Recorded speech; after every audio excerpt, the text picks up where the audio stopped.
नमस्कार दोस्तों, target with PS Parihar channel में आपका स्वागत है। आज की इस वीडियो हम लोग बात करेंगे माध्यमिक शिक्षा सेवा चयन आयोग की भर्ती, टीजीटी पीजीटी की, उत्तर प्रदेश लोक सेवा आयोग की, लेखपाल भर्ती की और बिहार की एक भर्ती की परीक्षा का पूरा कार्यक्रम जारी किया गया। और इलाहाबाद विश्वविद्यालय में आज विद्यार्थियों ने जबरदस्त धरना प्रदर्शन किया। और बात करेंगे अनअकैडमी के री लेवल प्लेटफॉर्म की, जहां पर विद्यार्थी एक सिंपल सा टेस्ट दे करके अपनी मनचाही जॉब प्राप्त कर सकते हैं।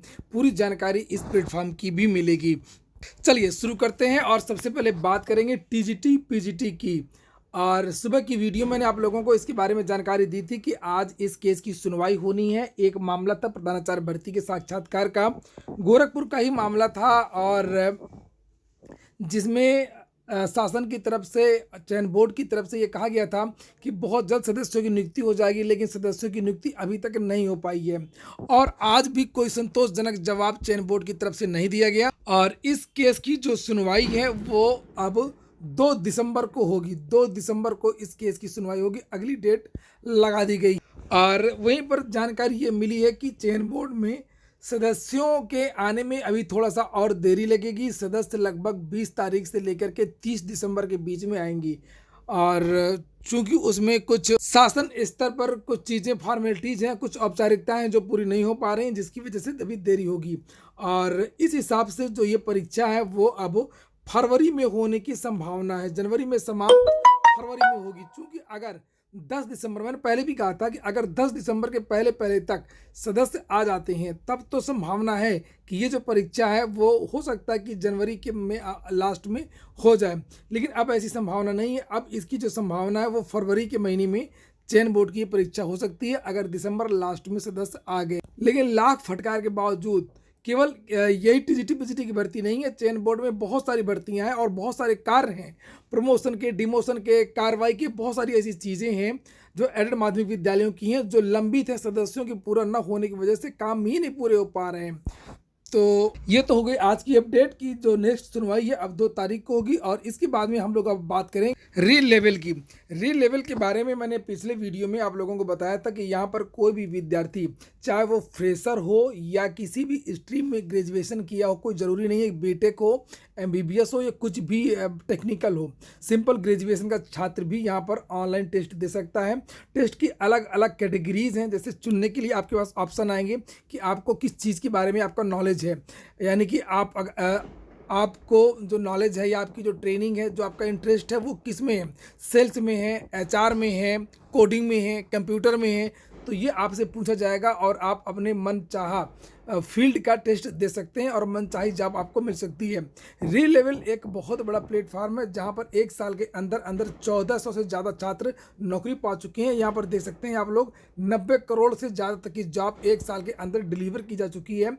और यहाँ पर अच्छे नंबर लाने के लिए वैसे तो ये टेस्ट निःशुल्क है, लेकिन मान लीजिए कि आपको किसी फील्ड में अच्छा नॉलेज नहीं है और टेस्ट में आप फेल हो जा रहे हैं, तो यहाँ पर कुछ कोर्स भी उपलब्ध हैं। और यहाँ पर ये जो कोर्स है, कोर्स के बारे में जानकारी दी गई है कि प्लेसमेंट प्रोटेक्शन प्लान के तहत ये कोर्स है। यानी कि अगर आप कोर्स ज्वाइन करते हैं और आपको 14 दिन के अंदर पढ़ने में मज़ा नहीं आ रहा, समझ में नहीं आ रहा, तो आपका पूरा का पूरा जो पैसा है वो वापस कर दिया जाता है। एक चीज़ और है कि अगर आप कहीं जॉब कर रहे हैं तब तो ये आपके लिए और बेहतर है कि यहाँ पर सारी की सारी चीज़ें ऑनलाइन होती हैं। घर बैठे ही आपको टेस्ट देना है, घर बैठे ही आपको कोर्स में एडमिशन लेना है, जिससे आप लोग अपग्रेड हो सके, अपनी जॉब स्विच कर सकें और अच्छे पैकेज में जा सकें। जो बातें मैं आपको भी बता रहा था कि री लेवल से बहुत सारे छात्रों ने जॉब प्राप्त करी है, तो उसके लिए आप लोग री लेवल का ये ट्विटर हैंडल है यहाँ पर देख सकते हैं, जिसमें सारे विद्यार्थियों की यहाँ पर पूरी की पूरी जो प्रोफाइल है वो दी गई है। री लेवल अचीवर्स की यहाँ पर ये दिखाया गया कि इन छात्रों के नंबर कितने थे और ये जो छात्र है वो आज कहाँ जॉब कर रहे हैं। जैसे एक छात्र हैं यश सुनील, यहाँ पर इनको देख सकते हैं, डेटा एनालिस्ट हैं, 505 नंबर लाए थे ये टेस्ट दे करके और उसके बाद में आज ये यहाँ पर जॉब कर रहे हैं। इसी तरीके से यहाँ पर पूरी की पूरी लिस्ट दी गई है, जिससे आप लोग यहाँ पर देख सकते हैं। और री लेवल की जो लिंक है वो मैंने डिस्क्रिप्शन बॉक्स में दे दिया, कमेंट बॉक्स में भी दे दिया। आप लोग अभी जा करके सीधे सिंपल फ्री टेस्ट दे सकते हैं। री लेवल ने फ्री काउंसलर की भी नियुक्ति कर दी है। आप लोग अभी जा करके तुरंत फ्री काउंसलर से पूछ सकते हैं कि आपके लिए कौन सी जॉब बेहतर रहेगी, आप क्या कर रहे हैं, आपको क्या नॉलेज है। फ्री काउंसलर की भी लिंक मैंने डिस्क्रिप्शन बॉक्स में दे दी है। और जिन 800 कंपनियां हैं उसमें स्विगी, केका, पेटीएम, बहुत सारी कंपनियां हैं। केका के बारे में अगर बात करें तो केका को अभी पिछले महीने ही 450 करोड़ से ज़्यादा की फंडिंग मिल चुकी है। री-लेवल ने एक और बदलाव किया कि री-लेवल के जो कोर्स हैं वो अभी हिंदी माध्यम में भी उपलब्ध करा दिए गए हैं। चलिए शुरू करते हैं अब अगली सूचना को। और अगली जो सूचना है वो है इलाहाबाद विश्वविद्यालय में धरना प्रदर्शन। वास्तव में पिछले लगभग 800 दिनों से विद्यार्थी प्रयागराज में दो मुख्य चीज़ों को लेकर धरना प्रदर्शन कर रहे हैं। एक तो है कि छात्र संघ बहाली हो, यहाँ पर छात्र संघ के चुनाव नहीं होते हैं, छात्र संघ को बंद करवा दिया गया है। और दूसरी बात ये है कि 400% फीस वृद्धि की गई है। और इसी के समर्थन में आज यहाँ पर देख सकते हैं आप लोग, पल्लवी पटेल ने इन विद्यार्थियों का समर्थन किया है। समाजवादी पार्टी की विधायक हैं जिन्होंने उत्तर प्रदेश के उप मुख्यमंत्री केशव प्रसाद मौर्य को विधानसभा चुनाव में हराया था। कितने से चल रहा है, किस तरह का समर्थन आप आज नैतिक रूप से यहाँ पर देने आई हैं और इनकी लड़ाई को किस तरह से लड़ेंगी आगे? देखिए, छात्रों के भविष्य को लेते हुए ये आंदोलन सिर्फ फीस वृद्धि तक लिमिटेड नहीं है। ये आंदोलन इस प्रकार से सोचा जाना चाहिए, परिस्थितियों को इस प्रकार से समझना चाहिए कि चुनौतियां हमारे सामने हैं। कहीं फीस वृद्धि को लेकर, कहीं एडमिशन्स में डिस्क्रिपेंसीज को लेकर, कहीं लेट रिजल्ट को लेकर के, कहीं सत्र शून्य होने के नाम पर हमारे भविष्य के साथ खिलवाड़ किया जा रहा है। और ये पूरा तरीका जो है प्लान्ड है। कहीं समाज के लोगों को या नौजवानों को उनके रोजगार से हटाना, शिक्षा से हटाना, गरीबी की तरफ ढकेलने का एक काम है। और ऐसे में अपनी नैतिक जिम्मेदारी लेते हुए आज यहाँ आई हूँ और मैं अपने भाइयों से, चाहे वो इलाहाबाद यूनिवर्सिटी के हों, चाहे BHU के हों, चाहे कहीं के भी स्टूडेंट्स हों, मैं उनके भविष्य के साथ खिलवाड़ हो रहा है ऐसे उस आंदोलन में उनके साथ में बैठने का, उनके साथ हर प्रकार से संघर्ष करने को तैयार हूँ। कैसे ये आंदोलन आगे बढ़ाएगा? उसके बाद में विद्यार्थियों ने शाम को ये जुलूस निकाला जिसे आप लोग देख सकते हैं, फीस वृद्धि वापस लो। वास्तव में 400% की फीस बढ़ा दी गई है। और जबकि इलाहाबाद विश्वविद्यालय में ज़्यादातर ग्रामीण छात्र आते हैं, पृष्ठभूमि छात्र आते हैं, गरीब छात्र आते हैं और ये फीस बहुत ज़्यादा है। विद्यालयों को कम से कम पैसा उगाही का, पैसा कमाने का सेंटर नहीं होना चाहिए, न बनाना चाहिए। अगली सूचना बिहार की है। 67वीं संयुक्त मुख्य परीक्षा का लिखित कार्यक्रम पूरा का पूरा जारी कर दिया गया है। लिखा है कि उपर्युक्त परीक्षा दिनांक 29 दिसंबर 2022 को 2 बैठकों और 30 दिसंबर 2022 एवं 31 दिसंबर को एकल बैठक में पटना मुख्यालय स्थित परीक्षा केंद्रों में निम्नांकित कार्यक्रम के अनुसार घोषित की जाएगी।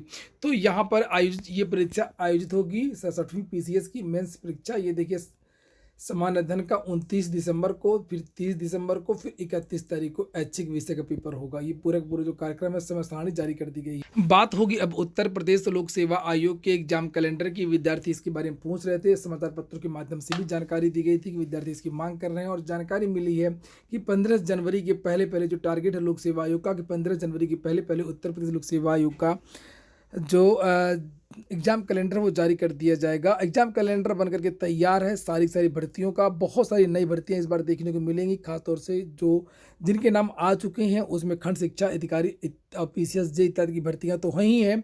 जो मामला परीक्षा कैलेंडर का रुका हुआ है वो केवल और केवल LT ग्रेड शिक्षक भर्ती और APS की भर्ती। APS भर्ती तो किनारे ही रख दी गई है, अभी उस पर हाथ नहीं लगाया जा रहा। वो लगता भी नहीं है कितनी जल्दी आएगा, लेकिन LT ग्रेड का वेट किया जा रहा है। अगर LT ग्रेड का जो मामला है निदेशालय से वो साफ हो जाता है तो परीक्षा का जो कैलेंडर है वो हो सकता है दिसंबर लास्ट में ही आपको देखने को मिल जाए। अगर इसमें थोड़ा सा देरी लगती है तो इंतज़ार 15 जनवरी तक किया जाएगा। 15 जनवरी तक अगर LT का मामला क्लियर हो जाता है तो आ जाएगा, नहीं तो LT ग्रेड नहीं भी रहेगा तो भी पूरे जो परीक्षा कैलेंडर है वो जारी कर दिया जाएगा। बात करते हैं लेखपाल भर्ती को लेकर के। लेखपाल भर्ती में ये जानकारी निकल करके आ गई है कि जो मैंने बताया था इसके बारे में वीडियो, कि कुछ विद्यार्थियों को निकाल करके इसी पर सहमति बन रही है। अभी फाइनल डिसीजन नहीं हुआ है, सहमति इसी पर बन रही है कि कुछ विद्यार्थियों को निकाल करके इन विद्यार्थियों का जल्द से जल्द परिणाम जारी कर दिया जाए। दिसंबर के महीने में ही लेखपाल भर्ती का जो परिणाम है वो देखने को मिल सकता है। अगर इन विद्यार्थियों को निकालने के लिए जो औपचारिकताएं हैं अगर शासन उसको पूरी कर देता है, आदेश दे देता है, तो आपका लेखपाल भर्ती के जो परिणाम है वो दिसंबर में ही देखने को मिल जाएगा। विद्यार्थी पूछ रहे थे लेखपाल भर्ती रद्द होने के लिए, तो रद्द होने के लेखपाल भर्ती के कोई भी आसार नहीं है। केवल विचार ये चल रहा है कि किस तरीके से इन छात्रों को निकाला जाए। अगर निकालेंगे इन छात्रों को तो ये विद्यार्थी किस तरीके से भर्ती को रोक सकते हैं, कोर्ट पहुँच सकते हैं। तो ये जो विधिक समस्याएँ होती हैं इसको लेकर के मंथन चल रहा है। तो जैसे ही चीज़ें क्लियर हो जाएंगी तुरंत ही आपका जो रिजल्ट है वो आउट हो जाएगा। और ये हो गया आज का वीडियो। अंत में एक बात और बता दूं कि री-लेवल की जो लिंक है वो मैंने कमेंट बॉक्स में और डिस्क्रिप्शन में दोनों जगह उपलब्ध करा दी है। पूरा वीडियो सुनने के लिए बहुत बहुत धन्यवाद।